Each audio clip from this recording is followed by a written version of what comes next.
What's up guys, Seville here with another Marvel Legends action figure review. Today, I'm going to talk about Skurge from the Thor Ragnarok 2-pack featuring him and Hela.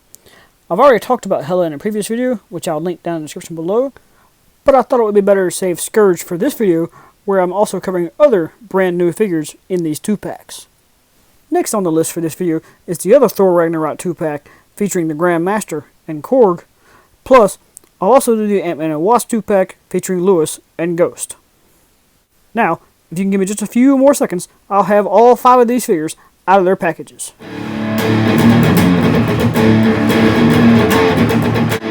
If you enjoyed this video, please give it a thumbs up and comment below. And if you want to see more from me, please subscribe and hit that notification bell. Now that all 5 of these figures have been pulled out of their packages, I'm going to give each individual one their own time on the spinner, that way you can see them all the way around. Skurge was first, then the Grandmaster, now we have Korg, next we'll have Lewis, and then finally we'll end it with Ghost. At first glance alone, I do think Korg is probably my favorite of these 5, just because of the sheer size and detail that went into that figure. However, Ghost does have a lot of cool little details in her figure as well.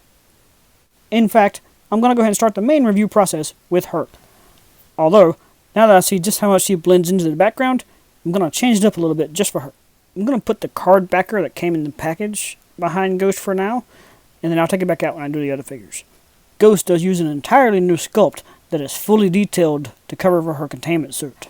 It's quite impressive and does not lack detail in any place on the figure. It most certainly looks entirely screen accurate to the character. The only real accessories Ghost comes with is the unmasked head sculpt and a folded up version of the hood. This head sculpt is another prime example of just how good the face scanning technologies have become with Hasbro. Considering the $20–25 price point of each figure, I can't imagine anyone being able to beat this quality. With that said though, now let's take a look at Lewis. The overall body sculpt has been used many times with any characters wearing a suit and tie like this. Therefore, his primary defining feature is the head sculpt itself. And once again, it does have an incredible amount of accuracy to the actor's likeness. Neither he nor Ghost had any quality control issues with the paint apps or anything of that nature. However, Lewis did have a couple of accessories of his own, such as the building that they were after in this movie, as well as an ant. Both items are indeed sculpted and painted well enough to be worthy of being in this package. The building itself does have a slide-up handle reminiscent of that of a suitcase, so that Lewis can grab onto it. And finally, as far as scale is concerned, they do size up well next to their MCU counterparts, such as Ant-Man and Wasp.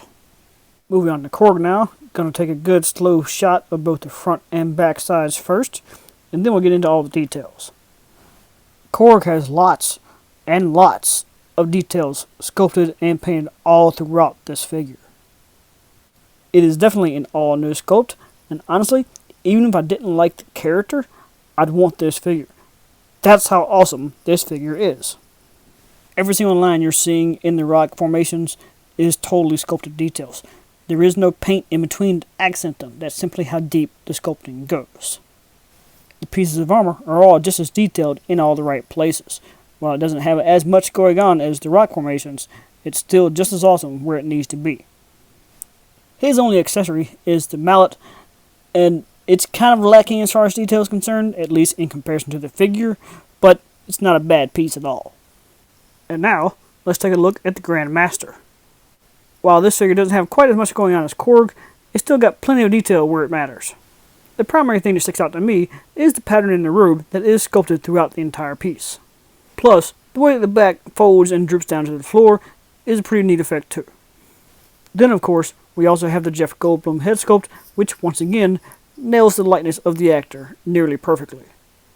One thing you may have noticed that's unique to this figure is that each arm has their own sculpt due to the rope. The sleeveless side does have the typical double jointed elbow, but then the side with the sleeve only has a single joint. And finally, the Grandmaster's one and only accessory is, as they called it in the movie, the melt stick, and it is accurately sculpted as well as painted. So how do these figures measure up to their companion characters? Pretty well, actually. Korg is only a little bit smaller than the Hulk, but the Grandmaster is definitely the smallest of the bunch, even smaller than Thor. And now, moving on to Skurge, I do believe that of these 5 figures, he is my second favorite, only behind Korg. The level of detail on his armor is incredibly high and very screen accurate. Even when it comes to the paints, there is no slop and no mix-up from one piece to another. And once again, the face sculpt is absolutely impressive, totally capturing the likeness of Karl Urban. Even there, the finer details of his beard and scars are done really cleanly. There's really nothing directly about this figure for me to complain about. As far as accessories go, he does have the 2 guns from the film, as well as extra hands to hold them more appropriately. The guns, as well as the axe, are just solid black pieces that have enough details to be worthy of the package. And of course, as far as his scale goes, he does fit in nicely in between Hela and Thor. Because I'm doing so many figures at once here, I'm not going to do a full articulation segment. Just know that each one does have the points you'd expect based on similar characters in the past. And instead of scoring each individual figure, I'm going to do an average score for the group. So with all that said, it's time to run these 5 Marvel Legends through my guidelines for a complete and fair review. With the exception of Lewis, all figures do use totally brand new sculpts. All 5 are highly detailed and incredibly screen accurate, especially when it comes to the human face sculpts. All 5 are in scale with the MCU Marvel Legends line, and they do all balance pretty well. With Ghost being the exception, all other figures do have more than 20 points of articulation. Plus, each character did come with at least one of their own accessories. Personally, I didn't find any quality control issues with the figures I bought. But, since I did get them all through Walmart clearance, accessibility may be an issue for people still looking for them. However, even though I did get these on clearance, I'd still say they are worth the official resale prices. Leading my overall average score for these 5 figures to be a 9 out of 10 star rating, meaning they are outstanding and some of the best of the year. Korg will most likely be on my top 10 of 2019.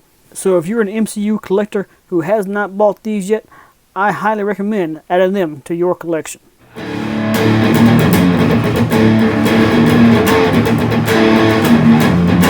Thank you guys for watching, and if you like this video, get over here! And subscribe to Civilian Collectibles.